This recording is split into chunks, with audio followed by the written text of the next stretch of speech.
I'd like to thank our sponsors today, Proactive and Upstart. But first, let's get on with our show. I'll tell you more about them later.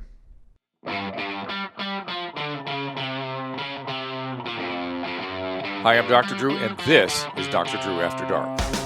Please be advised that Dr. Drew After Dark may contain sexually oriented content and be unsuitable for young children. Oh, I am so very excited for today's show, but let me get some of the business out of the way first before we go anywhere.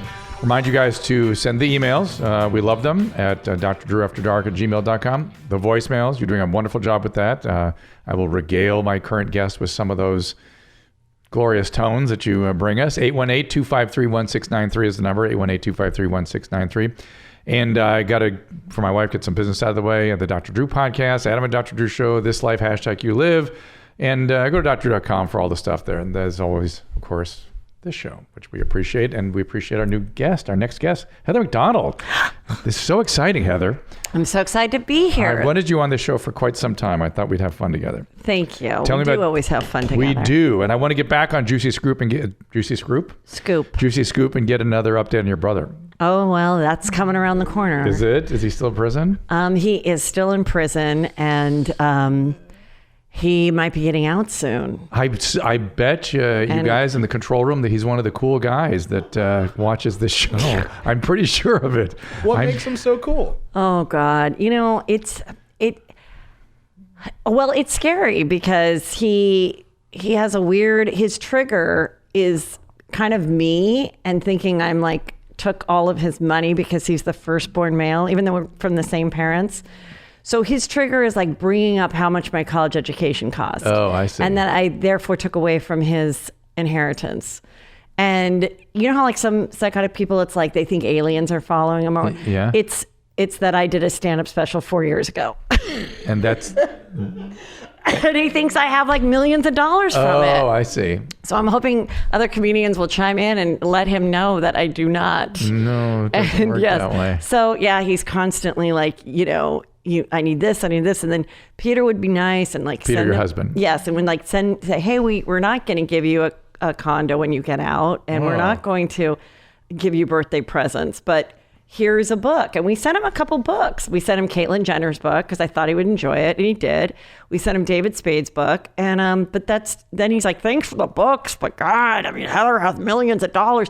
And then he does this like weird math of like how much my USC education cost and my high school, what I spent on my stepdaughter's high school, and why he should then get a portion of. Oh boy. It's this crazy math thing. Your husband Peter spends a lot of time managing your family. Yes. The family of origin. You know what? It's a bummer to have some losers in your family because then that makes up for like anything that he does wrong. Because his family, no one is in prison, he doesn't have a restraining order against anyone. So he can really fuck up, essentially. Exactly. And then go, well, look at those guys. And everybody, look at your family. And everybody like you is like, Peter's a saint. So it makes it very difficult. Anyway, we don't know what's going to happen. We were hoping to move into a gated community by the time my brother got out. That was the goal. And this is not just to protect you from your brother. No, this is to protect your brother and your sister. My sister, yeah, but now I'm not worried about my sister anymore. Okay. She lives farther away. Like, she's been chill. Okay, good. But the brother coming out, he actually did a letter that threatened us with a drawing of a guy with a machete. I guess he paid somebody in prison 2 cans of soup to draw whatever. And wow, this is getting interesting. And this is all on Juicy Scoop. But he said he would spare the children. Oh, that's good. Okay, then when we, it's a real threat, so we had to do what we had to do. Yeah. Then he wrote again and said, come on, God, Peter, I was joking, So I don't know, but it freaks me out because I bought the house next door to my parents, which is not a smart thing to do when you have a psychotic brother because that's one address they won't forget. Right. So like my sister's behind gates 3 hours away and the other siblings have moved several times, but like I am, 2 miles from a RTD and Target, we were thinking about, okay, we'll get into a gated community. Okay. Before, but you know what? He and his machete can just jump the fence. I don't want to move. I don't want to move. Like, I really don't want to move. I love my house. My house isn't that big, and I like that my teenagers juicy are close. scoopers advise you? Do they support you? Yes, they all want me to. What do they say? They just are like, they get very scared about it. And I kind of do too, because. See, much the way YMH has a dedicated fan base, Heather has this huge fan base that just are involved. Yes. They're very involved. And 90% of my show is funny and entertaining, but some of it is my personal stuff, and I'm just so honest about it all because I'm not ashamed to have fucked up adult siblings, and I've given people the permission and to get rid of bad adult sibling relationships that are dysfunctional, and I kind of think I'm one of the first people that's somewhat, on a platform to kind of say that, because you always hear about like you have the horrible dad or the horrible mom or, the awful ex-husband. But like when you're and a very common denominator is the big Irish Catholic family, or not necessarily Irish, but Catholic and several children. There's always a couple black sheep, but the parents constantly make the black sheep have to come to everything. And like everybody's like, God, until I heard your podcast, I finally was like, no, I'm fucking done with this weirdo. We may have lived under the same roof for 10 years of our life, but now you're 50, get the fuck out. Like it's very much of a... liberating. It is. And your sister, you had a crazy relationship with too. My sister, she had a weird kind of crazy obsession, and that fortunately has gone away. Which was what? Which the story is just throughout my whole, really once I got married and had kids is when she got really bad. Because before she sort of was, it was sort of fun for her to go see my stand-up and stuff. And then there was something where it was like, wait a minute, how can you also have a husband and kids and have this kind of fun, somewhat famous life? Yes. So jealous. And it was just a lot of nightmares, a lot of, she got angry. She took the bridesmaid's dress from a couple of years prior and tried to light it on fire at my house. Like on your front yard? Or? Yes. Oh. It was a Nicole Miller. It looked just like Gwyneth Paltrow's Oscar dress. Perhaps she would like to send Nadav a couple of videos because he would put them to good use, I assure you. Yeah, Dr. Drew after dark at gmail.com. Oh my God. So it was a lot of years of that, and then it got really escalated between my dad's death and my mom's death. And, that was what was sort of weird and sad. And you have one sister who is like a Supreme Court judge. Yeah. My one sister's a criminal defense attorney, and we're very close. However, our relationship was jeopardized during this traumatic time around both my parents' deaths, which was 7 months apart. I remember that. And because she was taking care of your mom, right? And she was the head of the trust, which I wouldn't wish on anyone. No, and I was like, please pay yourself for the hours of there were times that the other siblings would like disappoint my parents, and they're like, we're cutting them out of the will. I'm like, please, dear God, don't do that. It'll only make my life worse. There isn't a lot of money, but we all deserve a fifth. Who cares? And so what was sad and kind of strange is like when my mom did die, and she died unexpectedly, it was like, I'm so sad. I miss her every day. Missed my dad yesterday. But there was this like weird relief. That you don't have to deal with these people anymore. Like there's no guilt about Christmas. There's no your mom doesn't guilt you about it. Yeah, there's no more jealousy about like. You can also be honest about your parents too, about whatever else was in that relationship for you. Yeah, I mean, I don't blame. I have such a good. I think my parents were just great, But that's the other thing I kind of noticed when you have a lot of kids. Like there were things that I think my personality balanced very well with both my parents. So, when people say you have a favorite, I kind of have a theory that like, no, you don't have a favorite. It's just sometimes the kid is either so much like you that you get along or so much like you that you don't.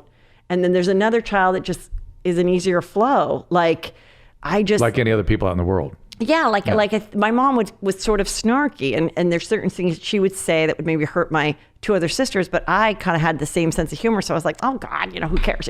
So there were things, and she would say snarky things to me too, but it just wouldn't bother me. So It's like, I think that was part of it too, the jealousy. And I was the youngest of 5. That's another thing that my brother always brings up is that we weren't planned. My sister and I were not planned. And my mom had gone on the pill right after my crazy sister. What? Yes. And then a friend of hers got a blood clot from the pill. So she thought that was God saying, get off the pill. Okay. So she got off the pill, and then she had my sister, and then she had me. And then my dad found a priest in San Diego that would bless a vasectomy.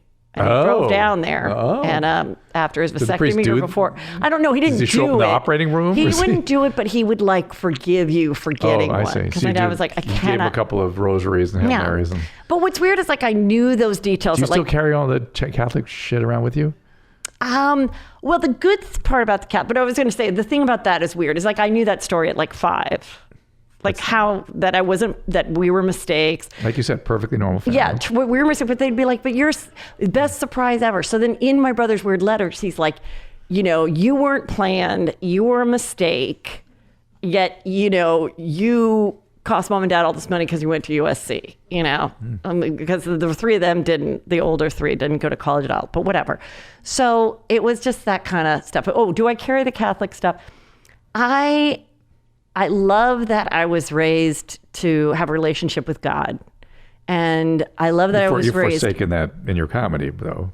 What do you mean I love God? Okay. Jesus loves me. Okay, Jesus loves podcasts. He thinks I'm a hoot. Okay. He does not care about bad language. No, okay. He has got a great sense of humor. Okay. And so my Jesus is like down with just like living a happy life, being a good person. Your Jesus is like Buddy Hackett or something. He's just like, yes, he's totally, he's down with the gays. I mean, come on. Jesus probably was gay. He had 12 guys that all left their wives to be with him. I mean, come on, whatever. Well, something. I mean, there's probably something there. And so anyway, I think that I love, and I love Christian service. Like I love that I was taught to do the ritual and just anything. And so I always say, just do your Christian service, like a simple thing in this day. The community. But there, you can do Christian service very easily in this day and age. Yeah. Tagging someone that has less followers than you, Christian service.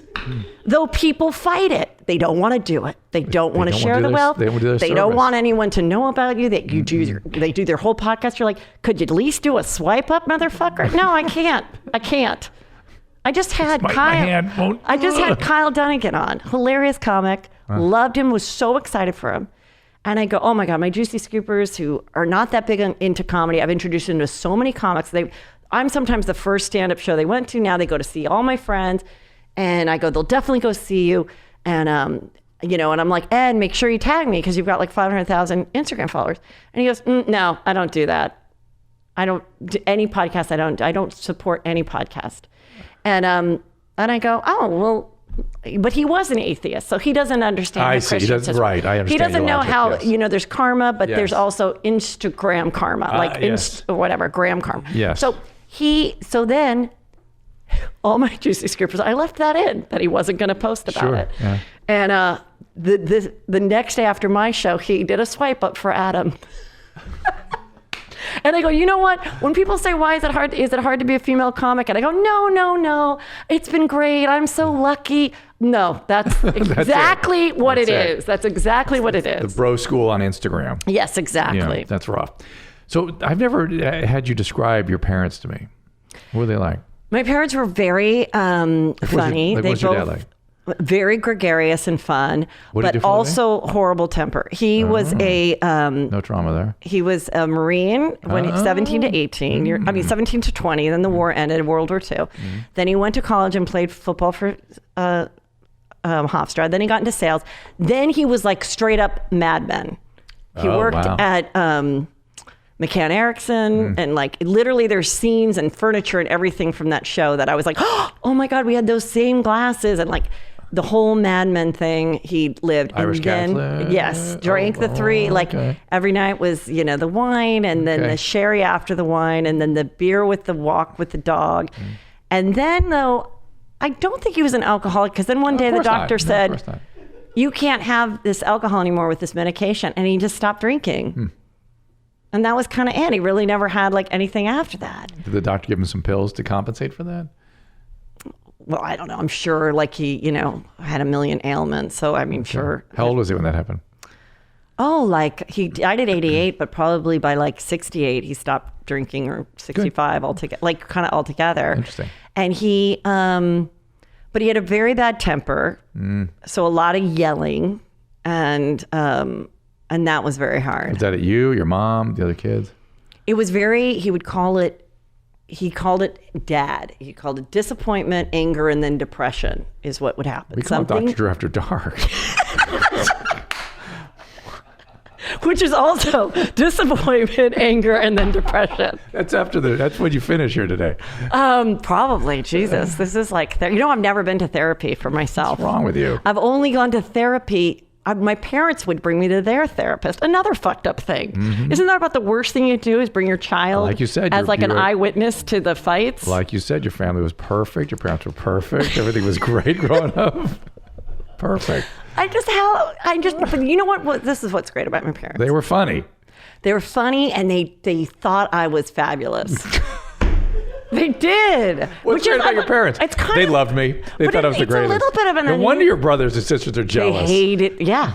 I remember the first time my dad yelled at me, the whole family did like a slow clap. They were like, finally, Pumpkin gets it. So I think, but what is different for me that I think a lot of comics have that thing where like, oh my God, I came from a family of doctors. I'm such a disappointment. I'm a comic. Like the bar was so low for my family that like me being a comic was like really great. And what was your mom? What was she like?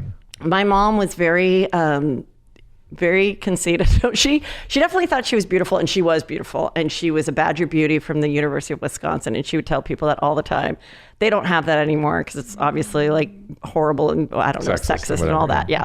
But, but she became a realtor when I was 7 and really worked hard and really wanted to give us everything. That's nice.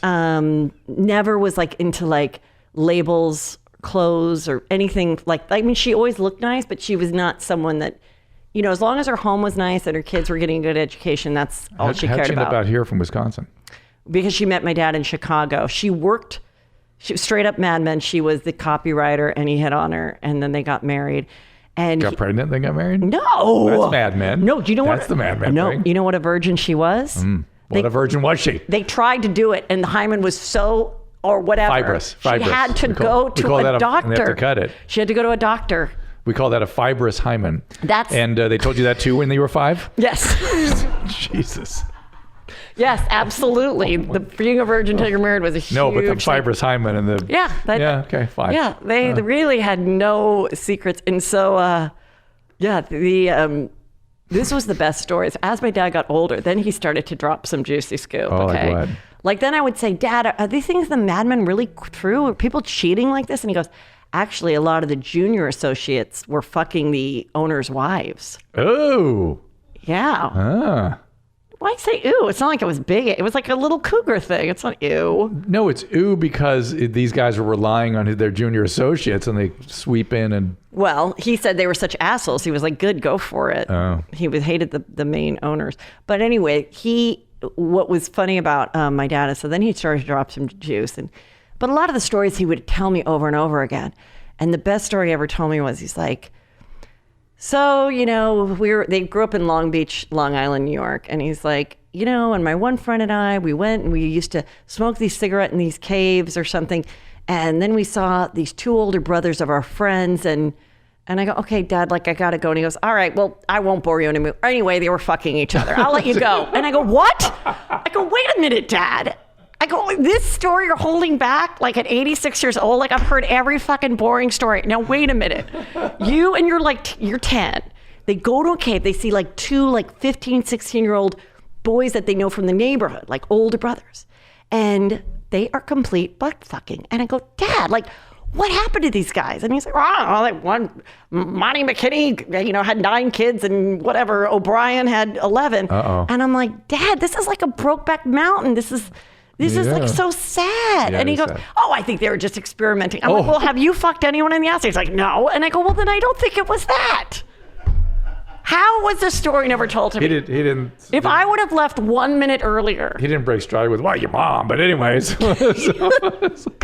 Never could not believe it. Okay. Well.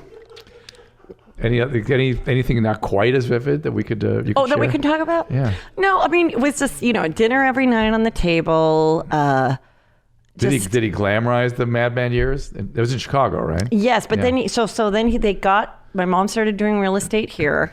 And how'd they come out here? Because McCann Erickson hired them. That was they mentioned that actually in Mad Men. That's how he comes out. That's how Don comes out. That's how he comes out. Yeah. Because McCann Erickson is and out my here. dad had issues, like the older character with the gray hair. He had issues with Roger. Roger, with having any Japanese products because he fought the Japanese. Oh my God. So he was holding back. And then finally he was like, all right, I got to provide, and typed its Toyota account and Kawasaki account. And then he went over to Japan. And when he came into the room, these executives were all soldiers with him on the other side. And they said, McDonald Marine. And they got up and they bowed to him.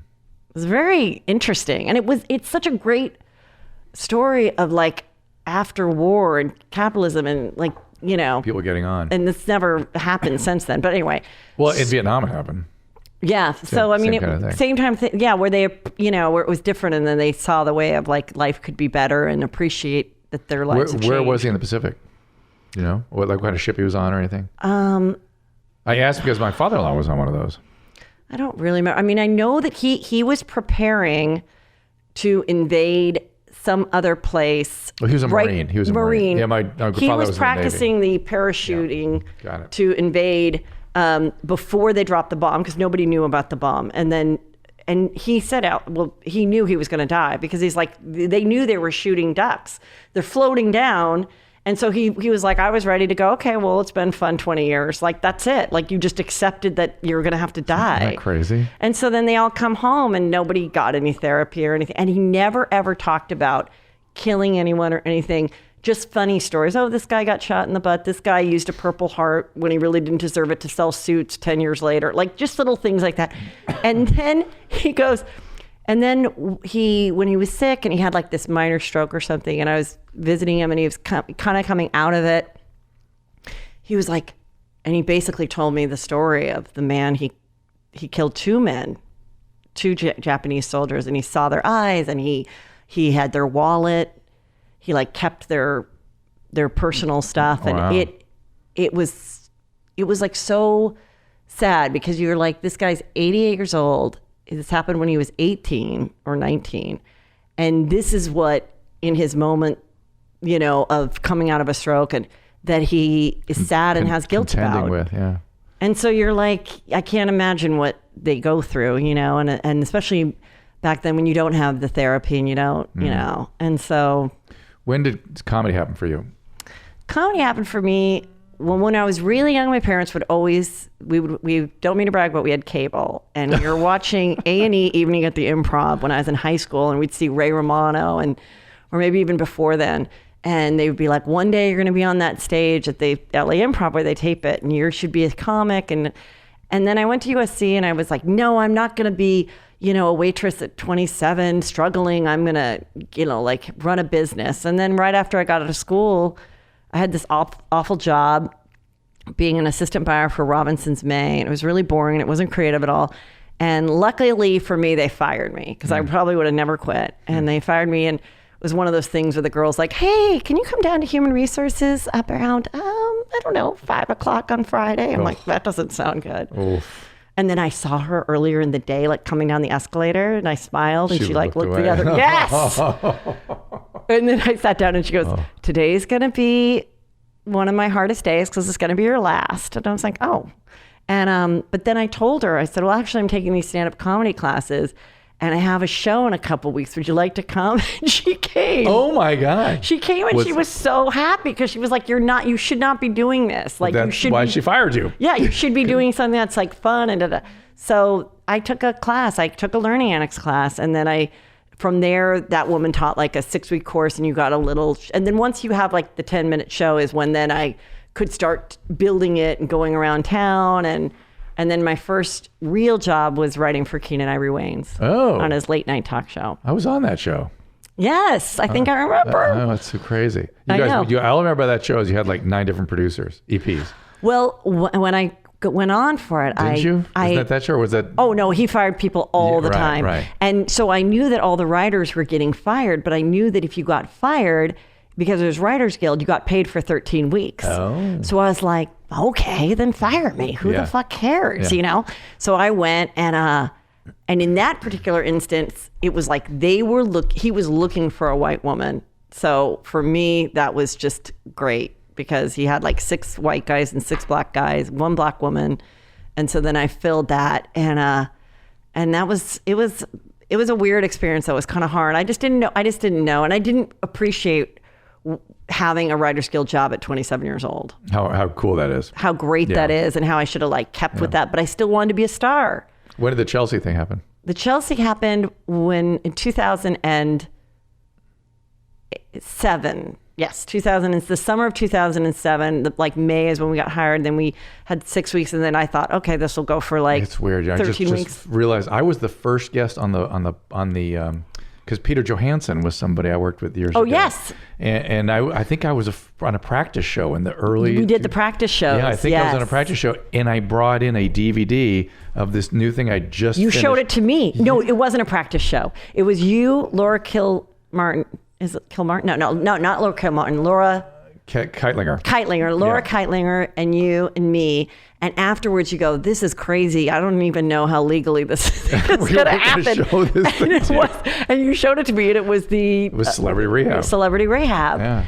And yeah, we used to have... It was a practice show though, wasn't it? No, it wasn't. I think I'd maybe did... Well, it was a real... No, it was a real show, but it was very much in the beginning. Okay.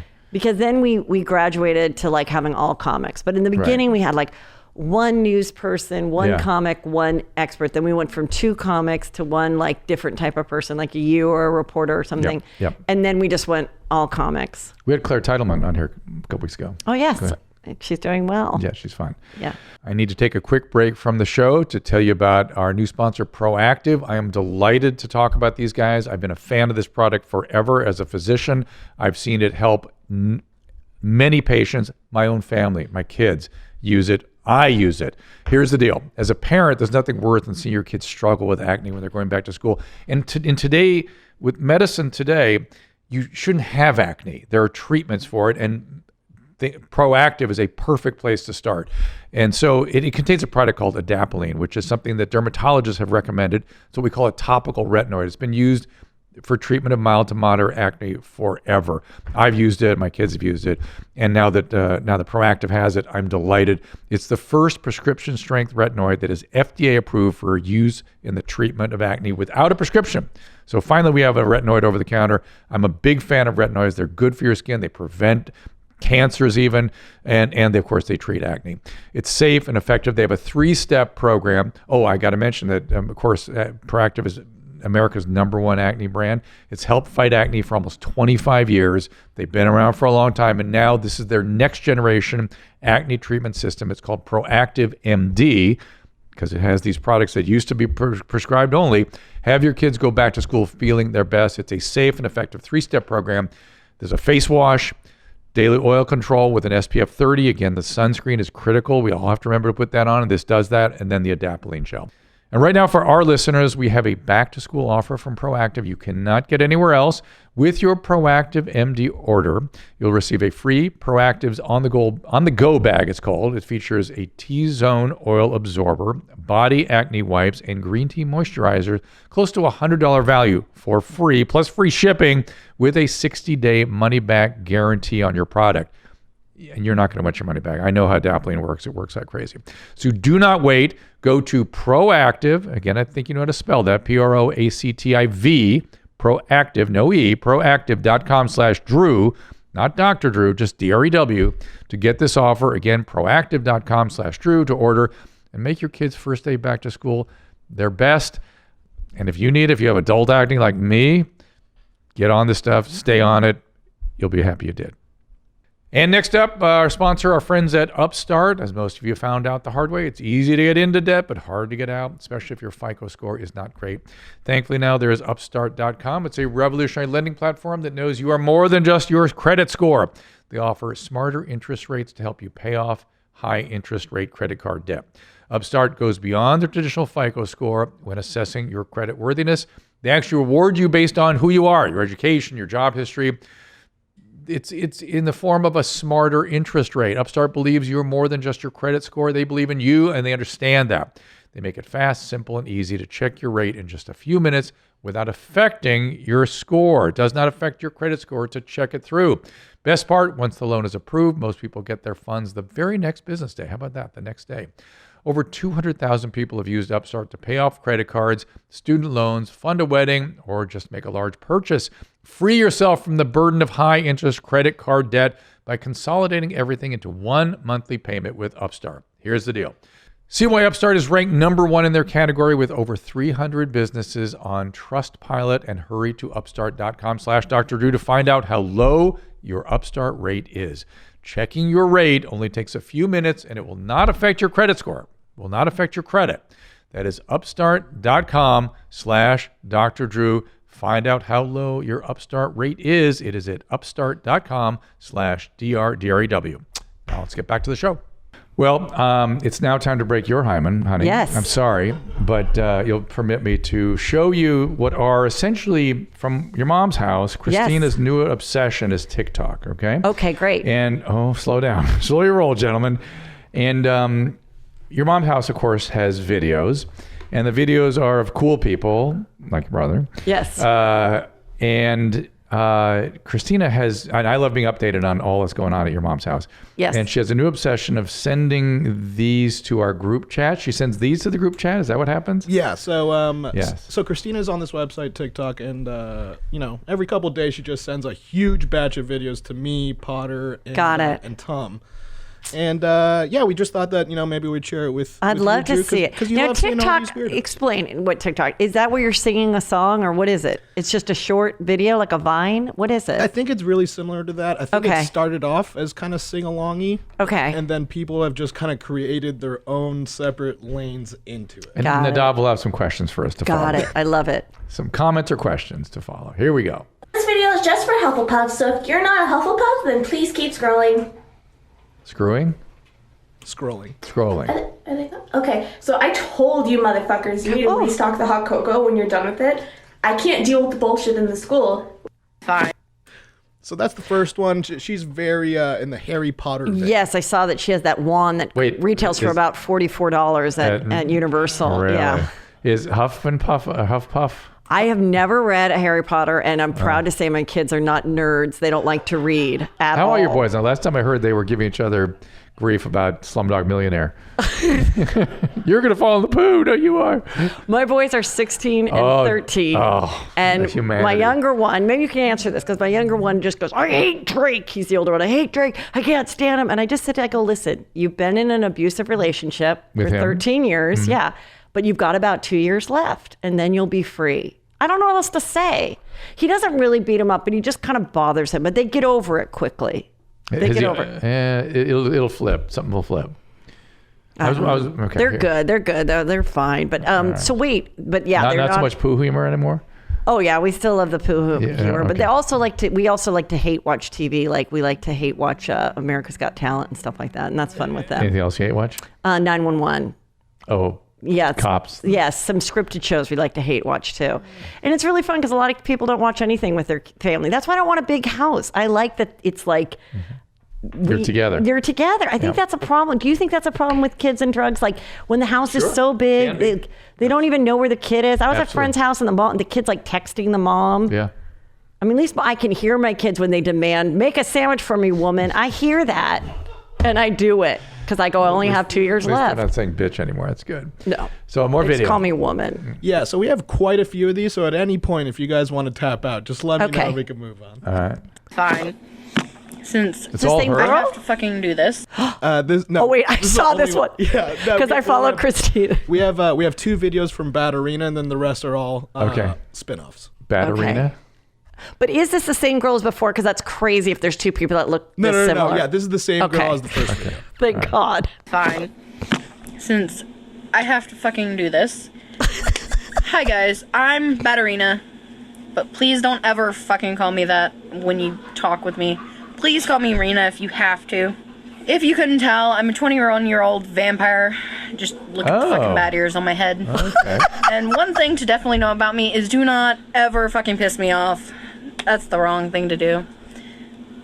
Bye. Does this girl know that Christina is making her famous? Because I saw this one and I was in love. I just I'm a vampire. Note the bat ears. I mean, it is amazing. So we make contact with these people once in a while. Okay, good. In fact, there's a very important contact coming everyone's way soon. Ooh, this is actually a really good game. Through this list of people I'm going to show you, why don't you guys pick who we reach out and contact? Okay. All right.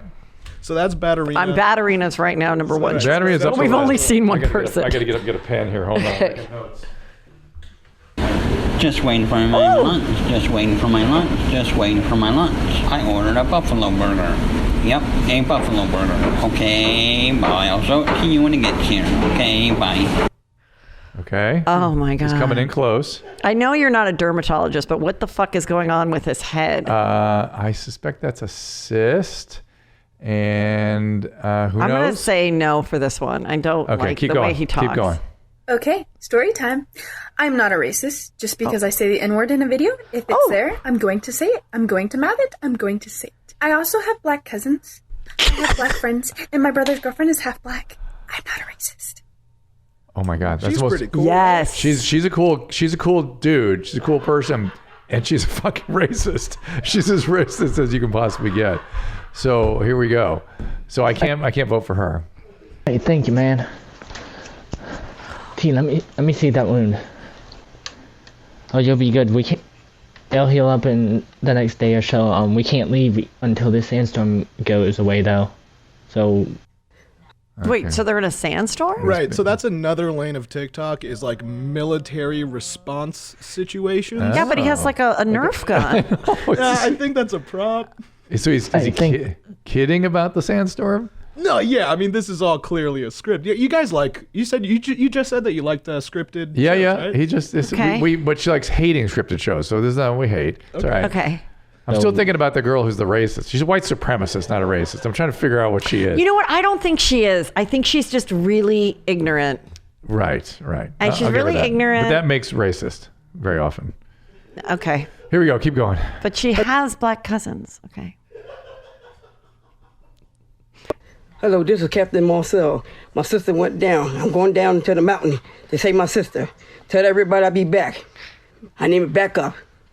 I'll see you later. Bye. Gotta save my sister. Bye. This is Captain Marcel. Bye-bye. I kind of like Marcel, but not enough to beat Batterina. No, because I don't even think, well, I guess he's like playing like a game, like pretending that his sister is being kidnapped or something. I think it's just to get on TikTok. Okay. Here comes Captain Marcel during the day. She is actually, a contributing member of society. So tell me if this changes your opinion at all. And please, do not go outside yet. Wait till the sun go down, then you go outside to the park, ride your bike with your family. But please, stay in the house for a while. It's very hot. I'm going home, take a shower, and have a glass of water. I'm going to rest. Talk to you later. Bye. So she's a crossing guard for kids. Wait, so I'm going to save my sister Marcel? Yep. Wait, she's the same person? Same person. Well, then I'd like to talk to her. That's amazing character work. She's a crossing guard then pretends to be a man trying to... Well, I guess she wasn't pretending to be a man. She just looked like a man in the other one. What's her name again? This is Captain Marcel. Marcel, or just put crossing guard. Definitely. Okay, so she's... and she's warning people about, being hydrated. Neck and neck for me. Neck and neck. Okay. Here we go. What's up, ladies and gentlemen? So here's a piece of advice. If you are unemployed or about to be unemployed, make sure that you buy multivitamins. Trust me on this one, ladies and gentlemen. It's going to help you on the long run. Because the reason why is because if you're unemployed and you don't have any money coming into your bank account, trust me, you need multivitamins. You have to. It will help you in the long run. It will help you on the long run. I promise you this one. Trust me. Next. First of all, he is trying to do #ad. He's trying to he's trying to be a partner for like Instagram or something, selling these vitamins. So I think that I like his hustle. Okay, you have more insight than I do into these people. I just get sad. In the long run, he said that a lot. Okay, you're right. In the long run, I'm sad. Hi guys, what's up? This is Bethany signing in to TikTok. What's going on? I'm over here at Starbucks. This is what I gotta say about Dunkin' Donuts coffee. It sucks. McDonald's coffee. It sucks. Freaking Burger King coffee. It sucks. But Starbucks, it's 100ly specifically delicious. 100ly. Okay. I got a bunch of notes. Okay, first of all, would not have seen her as a Starbucks spokesperson. No, not right off the top. Not but this it kind of grows on you a little bit, doesn't it? The teeth. Well, hold on. We'll talk about the teeth in a minute. What's shoved down her bra? That is a pocket knife. Straight up pocket knife, ready to stab a deer in the road. Like, oh my God. And look at her glasses. And I would say that she has glasses that are lit up. I would say that's not a way to get a sponsorship. I would agree Is with shitting you. on all the other places. Like, would come agree with you. on, girl. Now, Tom I'd like to talk to her. Tom and Christina have asked me a very astute question about why is it all the cool guys have teeth problems? Yes. It's sort of a marker. Like if you can't take care of your teeth, that's a like. I think that's a I think sign. it says everything. But you know what I've noticed though? The reverse of it, the overcorrecting.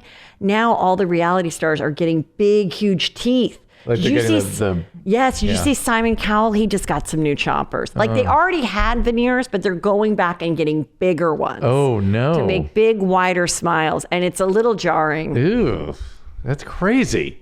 I didn't even know about that. Just start watching. All Everyone's right, getting who's new the teeth. winner? Is it Marcel or Betterina? If remember, Batterina, come on. Yeah, I think Batterina. I mean, agree. is Thank there you. any question? I mean, so Josh is gonna have to go out there and walk into Batterina's cave, and we should be hanging upside down. So in now there. what happens? Now you guys call her on another episode? I mean, we can't get a hold of her right now, can we? Well, Nadav? No, we're not going to get a hold of her right now, but we will I would reach think out she's to pretty Battery. busy, like hanging from her ankles She's somewhere. going to get a call from Juicy Scoop, just so you know. How do you guys get in touch? I promise I won't steal a coveted guest like that. That's completely... You could call her. They're going to go see her. They're going to get some video. Oh my God. Right? Aren't you? Well, listen, if they... We'll take it one step at a time. Yeah. Oh, gentlemen, come on now.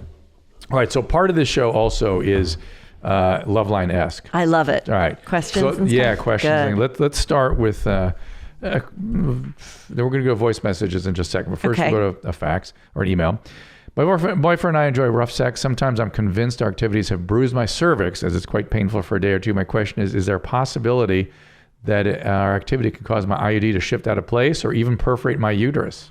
Well, I mean, you're the doctor. I wouldn't know about any of that. I've never had an IUD. Heather, not in rough sex. Well, no, I have a very tiny vagina, like a pierced ear, but I've never, Like a pierced ear? Yeah, it's just shrunken so tiny, tiny, tiny.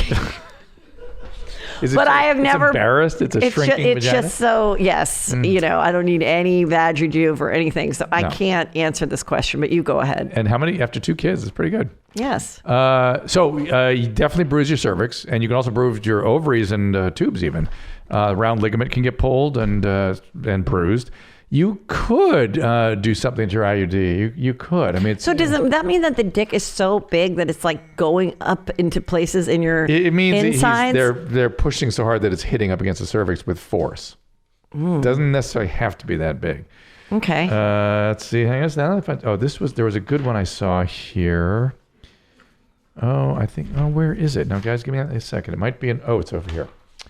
For some reason, I got into the extra batch. Do you want to kick into a voicemail while you look for it? Sure, let's do that.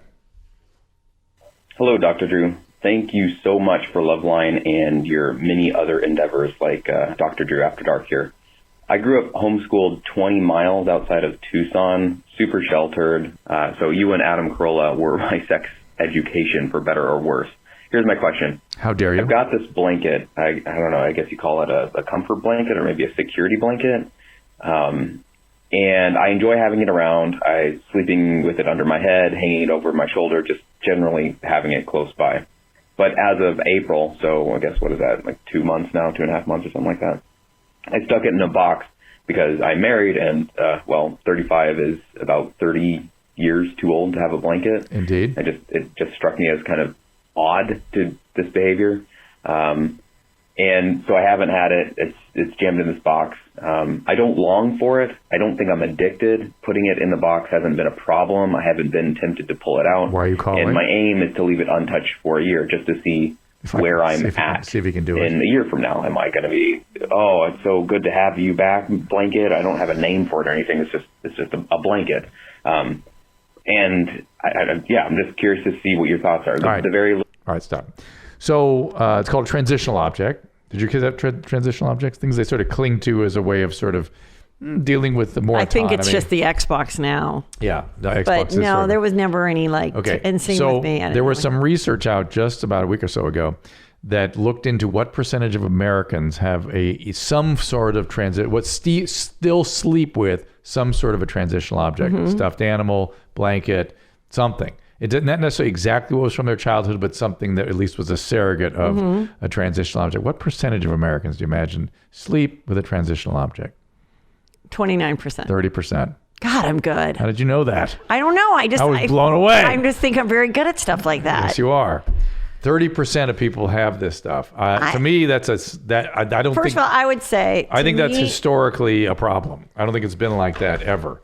And it means it's something I've been suspecting for a long time that we're not going through developmental milestones. I think as a mom, like your dad did not have a transitional object when he was parachuting into Guam or wherever the hell he was going. I think as parents, parents my age, we went home and watched Oprah our whole lives, and we saw what fucked up parents did to the people that were the guests. I think it's made us as moms harder to deal with our kids that might have weight issues because we want to be the opposite of the mom that made their kid anorexic. So sometimes we're not honest enough with our kids and their weight because of that. I think there's things like that. So I think as a mom, you're like, you want that? Okay. Like, you're not going to want it forever. You want to sleep in my bed? Well, you're not going to have me sleep. I'm not going to be coming over to your dorm room. So who cares if you're 10 or 11? I think that's a lot of what it is. And you see it now with the college scandal and the snow plowing and everybody just, and you don't realize that then this guy, he's at 35, he's going to have to put that thing in a box. Yeah. I think there was a lot of fear in our parenting where we are fearful of doing anything, fearful of hurting the kids, fearful of something happening to them. It was also that we treated them like snowflakes. We created that. But you'll get blamed no matter what you do. Of course. Drake's birthday is October 29th. I went into labor on the 29th and they said, well, you can go home and have the baby on the 31st, Halloween, or we can give you the, whatever you call it, the drip, and you'll have it by 5 tonight. And I go, well, let's have it tonight. I don't want him to be a weird Halloween devil baby. The other day I'm walking by and he's on his thing talking to his friend playing and he goes, yeah, my birthday could have been Halloween had my mom not taken some shot. And I'm like, am I seriously getting blamed for my fucking birth story? Like, from the moment you were born, I made the wrong decision about your life. So the interesting thing in that story for me is that what we do with our kids is one way or another a reaction to our parents. Either we do the same thing or we do exactly the opposite. So you telling him when he was 4 that you took a shot to have him was like your mom with the hymen. You didn't have to tell him. Well, I just thought, isn't this fun? You can have a Halloween theme, but you don't have to share your birthday with Halloween. Yes, but you have to tell him about the shot and everything else. That's like the hymen story. I'm telling you. So of course, it's the same thing as your parents. All right, here we go. I've always loved Loveline. About 2 years ago, I went deep into podcasting. Started with Joe Rogan, found YMH, then this one. What started out was a passive form of entertainment to laugh at the internet of strange people quickly turned into a self-reflective hole of self-realization that I was well on my way to being one of those cool guys. While I love the cool guys, it was freaky to look in the mirror. And icing on the cake, watching her episode with Christina and her description of her mother and borderline personality disorder made me realize I exhibit some of those same behaviors. I decided to go to therapy, found a therapist while I was diagnosed. I'm working with a therapist using dialectical. Oh, he is borderline. He's using dialectical behavioral therapy to borderline personality, which males are kind of unusual, but they're out there. I use cannabis to make experiment with cutting, which is a borderline thing. Your sister had this zone stuff. Did she cut too? No, no. I don't really. I think my sister had several things. I just wanted to. Is there one just labeled bitch? She was nice to me. Oh yeah, she was so excited to meet you. Yes. I just was a very, very eventful night. I just want to thank you and the YMH crew for doing it. You somehow shattered my reality in all the right ways. Comedians are messed up.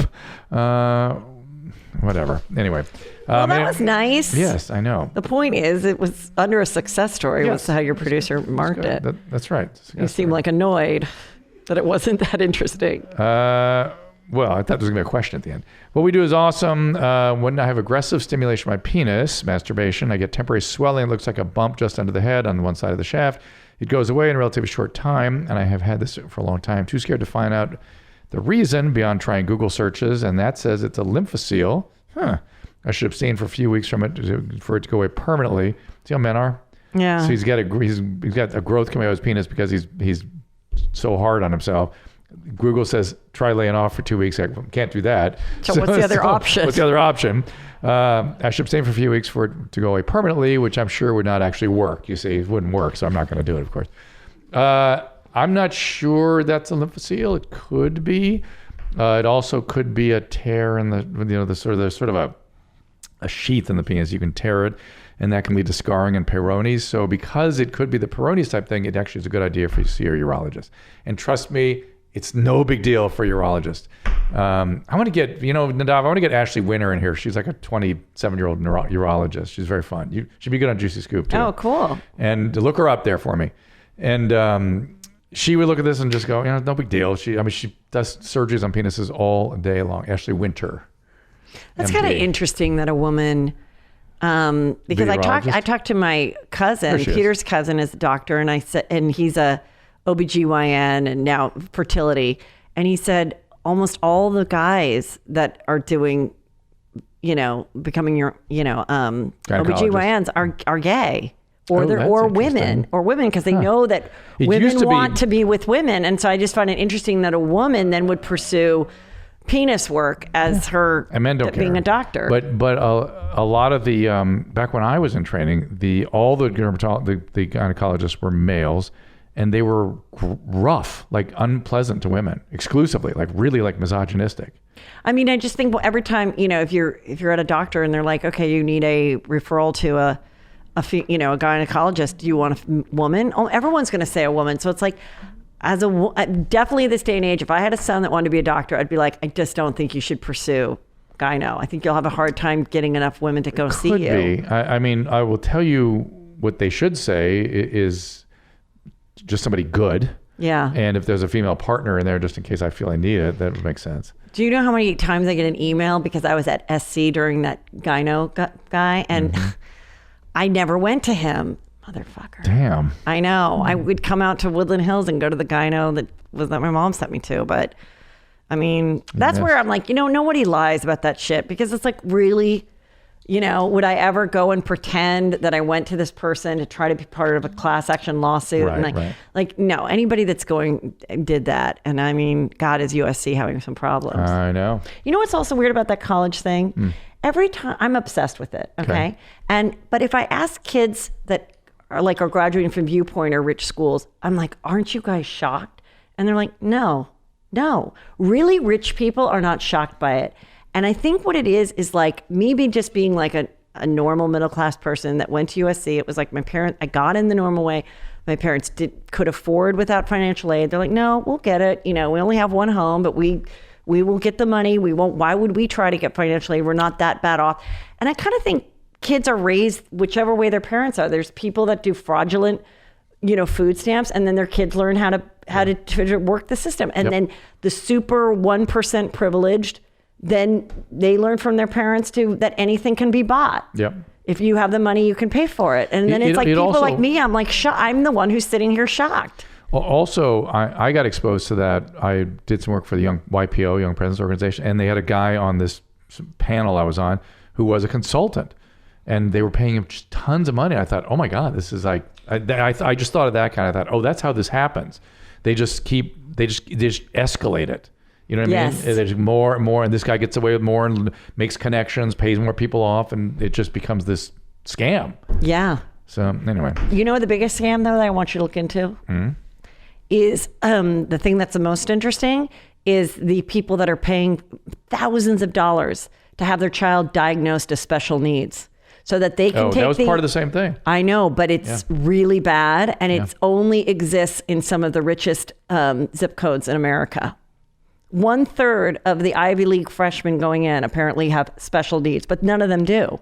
They're getting 4 Saturdays to take one ACT test that would normally a kid in Kansas would get from 8 to 12 to take. Interesting. In the day. Interesting. Very unfair. And then you wonder why everyone's dumb when they get out of college. Yeah. Voice message. Hey, Dr. Drew. I'm 26 years old. I've been having a problem for, honestly, probably a year and a half now, where when I wake up in the morning, if I don't eat breakfast within about 30 minutes, I get so hungry that I feel nauseous, like I could puke.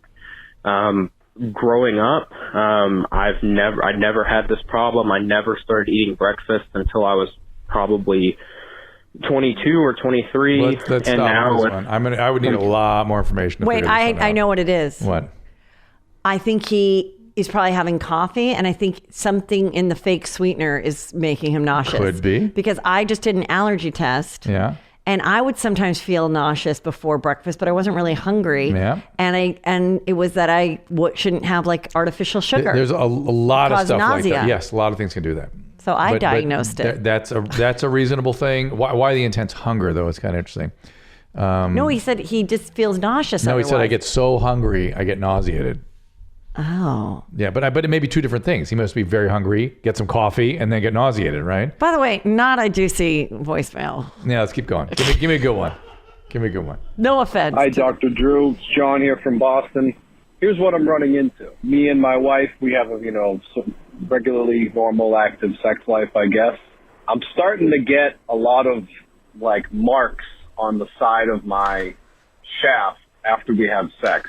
She's very tight, and I'm a little bit on the wider side. Is it just a matter of just more lubrication? I get, friction burns on the side of my shaft there. Want to know if you have any tips to help a brother out there. Thank you. Love the podcast. I don't. If it is what is called an anatomic disproportion, you got to kind of just take it easy. But sometimes herpes can look like this or can be caused by that. So you want to just kind of look into it. If you have one of these lesions, a dermatologist or a regular doctor even just ought to look at it, because it's a weird thing with skin. I can never tell what people are talking about. They're not trained to describe it. Can you get psoriasis on your dick? Yeah. So maybe it's that. Yeah, it could be that's the point. The heartbreak of psoriasis. Another thing I've diagnosed. My God, why am I not in medical school? It could be a lot of things. That's the point. And so it could be just friction for sure. But just we need to look at it to know. One more. Hey, Dr. Drew. This is Kevin. My girlfriend also watches the show, so I hope she hears this. Uh-oh. But while we are making love, she loves to be choked, and I have always brought that up to her that is a problem with her, her growing up and stuff, and she always shrugs it off. So I would like to know, is being choked during sex a problem, or is it just something that some people like and some people don't? Okay. Well, my thought, first of all, is she probably saw it in porn, and so she cuts off on it. But as someone that's watched every episode of Dateline, I would not be choking your girlfriend. Holy fuck. If she accidentally dies, you are done. Yeah. So, and that does happen. Believe me, it does. So here's the deal. Opiate addicts need that to sort of achieve satisfaction. There are people that have severe trauma do that too. Some people are just into it, like you said. So I'm not talking to her, so there's no way for me to know what's what. But generally speaking, it's either way to intensify when your brain has been sort of saturated with something like a opiate, or to distract from the actual intimacy if she had some sort of abandonment or trauma, that kind of thing. It's a way to increase intensity. And intensity is not closeness. What if she's like, if you continue to choke me, or I want to break up with you? If you don't continue. If you don't continue, I think you've got to break. I think guys are really out of this trend of choking people. Mm-hmm. I think guys are at a risk of being in jail. Yeah. Like killing spending somebody. the rest of their life in jail. How about the people that die with autoerotic asphyxiation? Yes, or what if they're not time? dead, but they're like a vegetable? Ugh. And then what if that's your wife, and now you have to take care of her forever as a vegetable because she wanted to be choked? Ugh. Here's an email. We had sex and everything was normal, finished like normal. And when we cleaned up, I wanted to get rid of the smell so no one would notice. Closest thing to me was a container of Clorox wipes. So I used them. On herself? On him. Oh. Instantly noticed my penis felt like it was radiating heat, like a very hot hand warmer. It lasted probably around 3 minutes, but then it went away. I haven't had any issues from that, and it's been a week or so. Is my body letting me know that I shouldn't do that? Or should I find a poor solution for warmth? Did I find a poor solution for warmth in northern countries? So in other words, if you're cold in Norway, you can put Clorox on your junk. How do you feel about Purell post-sex? Just kidding. It's pretty irritating too. Thinking back on how Bert cleans his ears, can you recommend a better, safe way to clean out earwax? I've tried flushing it out with water, but it doesn't seem to get the flushing systems from the pharmacy and flush it out. Don't use Q-tips. Use Q-tips. Leading cause of ruptured eardrums in the country. Leading cause. You know how I told you, okay, there are a couple things. I do have the Q-tip disease. Okay. And I also have the back cracking thing. That's all right. Do you think it's weird that I watch back cracking videos and people send them to me? You know how people like zit popping? Yes. I like the back cracking. I like to hear it. It feels like such a relief. I like to watch it. I like to watch people getting their back cracked. Why? It's a big thing. It's like a weird fetish. I don't know. But Does it worry you? Yes, I think it's weird. And I won't even go to a chiropractor because I'm afraid of becoming a quadriplegic, but I like to see it. And I like to hear it. I like to take you know what else I like to do? If something comes with the poppers, like in a package, I like to twist it while I twist my neck and pretend that I'm hearing the cracking of my neck, but it's really just the popping. Officially, Heather's a cool dude. Officially, you're here. You made it. So we appreciate that. There's all the earwaxing equipment you could possibly need. That's how you get the earwax out. By the way, there's a really crazy video of someone gets off on earwaxing cleaning. Of somebody getting something pulled out. I couldn't watch it, but I've heard about it. What I was thinking is that humans get off, I get not even getting off, they just get fascinated and fixated on just about anything.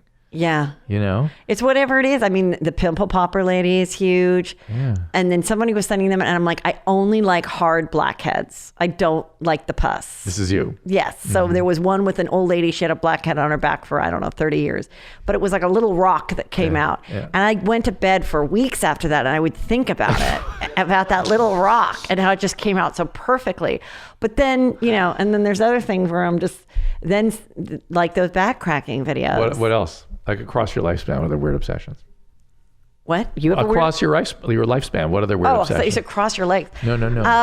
Across your lifespan. Because there must have been stuff in adolescence that was extra weird, right? Because that's when the brain is like, can I compute? The back cracking started when I was 13. Okay, I remember exactly where I was. Someone told me, I twisted on my desk and I was and my back cracked. And I go, ooh, that sounds fun. And I did it. And then I realized, that I could self-crack a lot. And then I started to do it. And then I kind of learned how to do it to other people. Was like pressing their back? The pushing, yes. Yeah. Mm-hmm. And then this is the worst part. Here we go. I don't even know if I can tell you. I introduced my kids to it. Oh. Are they obsessed? They didn't get obsessed, but they did. Eventually, I was about to develop a genetic theory for this. They eventually told me, I don't want to anymore. Almost like a weird molestation thing. Like, I don't like our weird sick game where you push on my little back. Were the little backs more satisfying? Yes. Oh. Because a little back, you don't have to do it hard, and you get like the whole thing goes. It's not like a big pop. It's like a lot of little cracks. And see, I think Christina will love Heather. You got to get them together. They belong together. Mm-hmm. Yeah. So so after they hit about 14, you just stopped. Now once in a blue moon, Drake will be like, my back does hurt. Will you crack it? And I can do it. But yeah, the days of I do their toes. I'm so sorry for them. I do their toes. I'm like, let me pull those toes. So it's not just the back, it's the popping and cracking. It's the popping, it's everything. I mean, never want to get around a neck. Yeah. Because that seems too scary, but like anything, twisties, like where you twist your leg to one side and you twist your other. Do you do yoga? I mean, not really. I mean, I stretch and stuff. I get some self cracks myself, but not. So it's not the stretching. There was one chiropractor I went to. He was a huge black guy, and he got more cracks than anybody about 14 years ago. And I've been chasing that dragon ever since. I just can't. Nobody else has been able to do it like that. And I'm like, I've had the best. Why try anyone else? Why don't you go back and see him? I don't even know where he is. And I think it was at a time like Peter, like it covered, our insurance was covered, then it wasn't. I mean, now I can afford to go to a chiropractor if I want to, like hard cash, rolling in it. But now I'm like scared. Don't be careful what you say. Your brother might hear that. Yeah, the one that I go to, then that'll be the problem. And I know that's awful to say because I know 99.9. But you just need one story of someone. How do you feel about chiropractors? Do you ever go? I don't go. No. I have no objection for soft tissue I stuff. feel- I object when they get into all kinds of medical stuff because it's like, no, you've never seen this stuff. You're not trained in it. I kind of feel like it's sort of just a psychological thing because I never heard of anybody going to a chiropractor for like 6 weeks and then being like, you're good. You don't have to come back.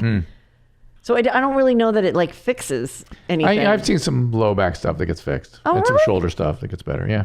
All right. Well, God, I wish you could crack my back right now. I'm pretty good at it.